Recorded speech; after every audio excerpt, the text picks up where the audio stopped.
Houston, we have a problem. This is bullshit. I'm not listening to this. You are insane. No, you're insane.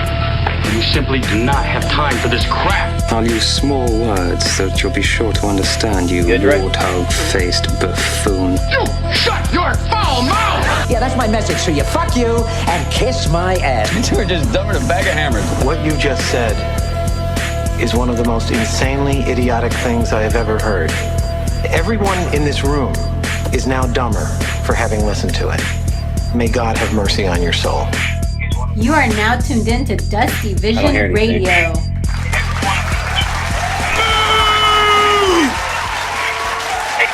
Next live. Yo. Ah, baby, look at us.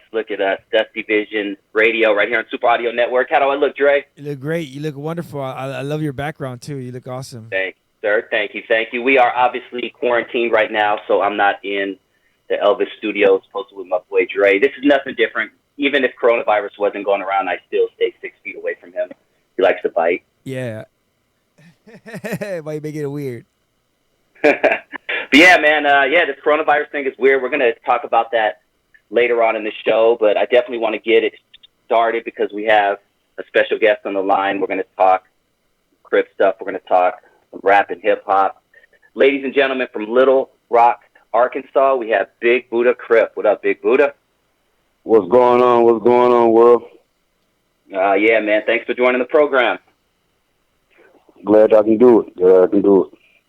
Yeah. So, let's take it all the way back. I want to kind of start with a little bit of street stuff and parlay that into some hip-hop because you also do music as well, and we're going to play some of that music later on.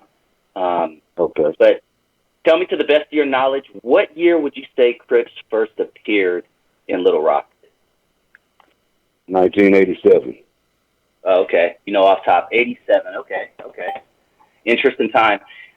And I guess to the best of your knowledge, was it brought over by someone from L.A.? What's the whole story behind that, to the best of your knowledge? Yes, it was a group of guys came from L.A. on their way somewhere else and ended up landing in Little Rock. And, at that time, it was the crack epidemic, and one thing led to another, and we was young and liked what they was doing. And me and a couple of more guys, we joined the 5-9 East Coast Crips. And some joined the 5 Trey Avalons, and then some joined the Trey 5-7s. It was like the older guys my age at that time. And that's how they came apart. But like a year later, we formed our own neighborhood. Okay. 23rd Neighborhood Crips. All right. And who were some of the OGs that started your particular hood? I and 3 other individuals, I don't want to say their name. I would say one of them, Big C. I would say that. Okay, cool. And what year did you get put on? I got put on in 87. Oh, okay. So you're about as OG as it gets in Little Rock. Right. Okay. I'm 48 now. I was 14 at the time. Okay. Talk to me about, did you get put on? Were you one of the ones that, started? No, I didn't have to get. I didn't have to get put on because I wasn't from LA, so I didn't have to get put on. We were just really knuckleheads, wannabes at that time, claiming 5-9 East Coast, and then we started our own neighborhood. So that's how that went. It was like, y'all guys not from there, so start your own neighborhood, and that's how that went. Okay. Let's take it back just a few years back. Crack cocaine was really killing it in cities all over the country. Would you say that is one of the reasons, or that was a big play on bringing gangs to Little Rock? Well, gangs was already in Little Rock before. It was the Crips and the Bloods, the Vice Lords, and the Folk GDs are, yes. But we already had like crews and posses and shit like that. You feel me? We already grew up together and was running together, so we put a name on it. But when Crips and Bloods came, people went with their neighborhoods. Once they seen colors, really, that's when the Bloods started. We was already Crips. And then it was my guy that I was telling you about. He bought the Highland Park Pyrus now. Okay. Gotcha. Yeah. Yeah. Hope I get to chat with him later on in the future. We'll make that happen. So I'm very interested in hearing that perspective. Coming from Los Angeles, where this is the home of Crips and Bloods, and just the fact that it's spread not over just the country but the world, it's really, it's fascinating, man. I keep it real. Even though it can be a hard life, it's really fascinating. Right. But I do want to talk about crack cocaine specifically. How big of an effect did it have on Little Rock back in the 80s? Well, it was like life and death. It brought life to the neighborhood because motherfuckers was broke. But then the aftermath of it was death. If you don't understand what I'm saying. The effects of the crack cocaine epidemic was death, but we was kids selling it to our parents and aunties and uncles and shit, buying rims and tennis shoes and shit that we having fun, but at the end of the day, we fucked up our neighborhood. And then along the way, we got mad at ourselves and went to beefing with each other. So yeah, it made a big effect on our city. Yeah. Even more, because it coincided with gangster rap. Would you say gangster rap kind of had a big, I guess, impact on your city as well? Most definitely. Definitely. NWA, things like that. Because when that came out, by that time, my LA homeboys was here. You understand what I'm saying? They was here. They had the finger waves, the perms, the khakis, the pumpkins, and that shit was fire as hell. You feel me? My granddaddy had some Dickies. I went and found some old blue Dickies that he had in the old pendle. Old men used to dress like that, and that's where they got it from in L.A. And I got his shit in boxer shorts and shit. It's crippin'. That's what it was. Yeah. Right now, to this day, with me. Mm-hmm. Yeah. Well, I know gangs were already there when this movie came out, because this movie came out in '88, and gangs were already, like you said, you remember Crips started in '87, but did Colors have an explosion on your city as well? The movies like Colors and, Menace to Society, did you notice a lot of other gangs starting to pop up in your city? No, it really didn't have no influence on Little Rock. Like I said, we was already active. I mean, it just was like, damn, they got our life on the movie screen type of shit. So it wasn't just no hell of a big influence, Because them guys was already here. We already, we was already running with them. It was our big homeboys. When the movies came out already, we was already shit. I had a murder charge by '92 already. Oh, damn. You said by then you had a murder charge? Already, in '92. 91, matter of fact, 91, 92, yeah. Mm-hmm. Okay. Well, did you end up doing time over that, or did you beat it? I beat it. Okay. Yeah. Yeah, man. Care to talk about that day, or? Nah, I don't want to talk about that. Okay, cool. I was just trying to DJ Vlog you real quick. I'm just messing.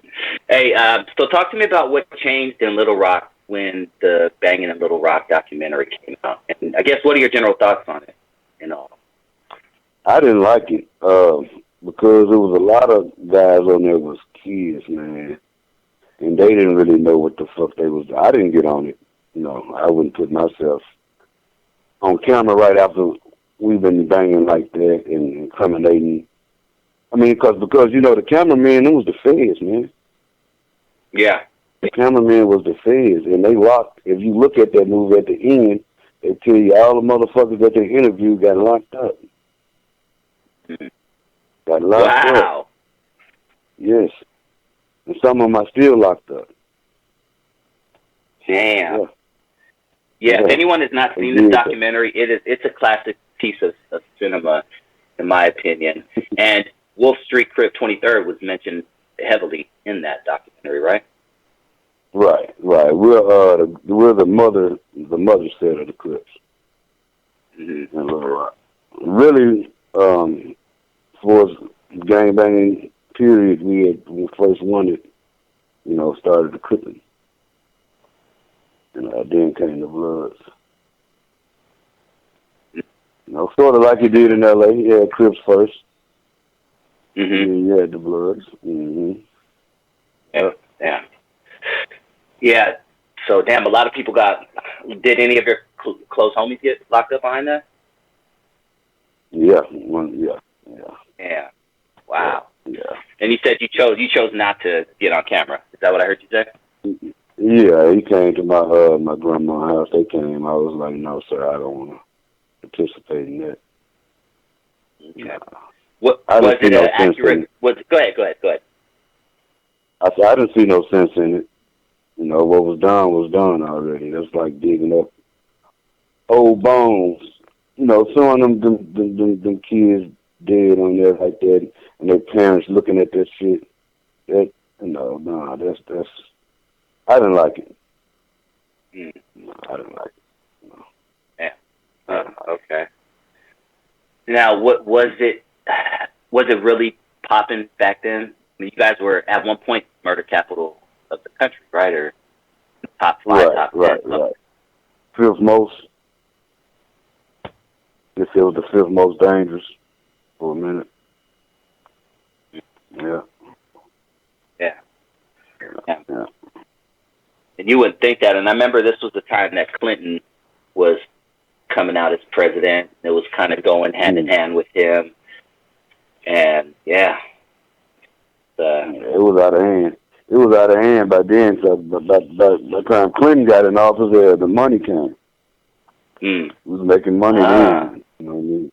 Yeah, we were making money. Let me ask you, because watching, from someone who's from LA, and I hope no one takes this personal out there, but this is just what I was thinking when I was, 14 or 15. I kind of thought some of the white dudes were a little bit corny in that. Yeah, right. They were. I don't know what that man. I don't know. I don't even know where they were at. Okay. I don't know what part of town they were in. I know it was on the north side. I don't. Okay. Yeah, you guys look real as fuck. Like Wolf Street Crip 23rd looked real as fuck. I was like, okay, these are some bad motherfuckers. Because the white dudes, they were stacking and all that. That shit was corny, man. Yeah. Okay. So we're on the same page. Cool. I'm surprised motherfuckers didn't turn off that shit when they showed that shit. Yeah. Like, what the fuck is this? These country motherfuckers. Yeah, I got to go back and just watch it, man. It's something that I pop in every once in a while. I said pop in like a VCR, you know what I mean? Did you see but it's a number, it's a part 2. Yeah. 10 years later. Yeah, it's called Back in the Hood. Yeah. Did you show up on that one, or did you decide not to even do that either? No.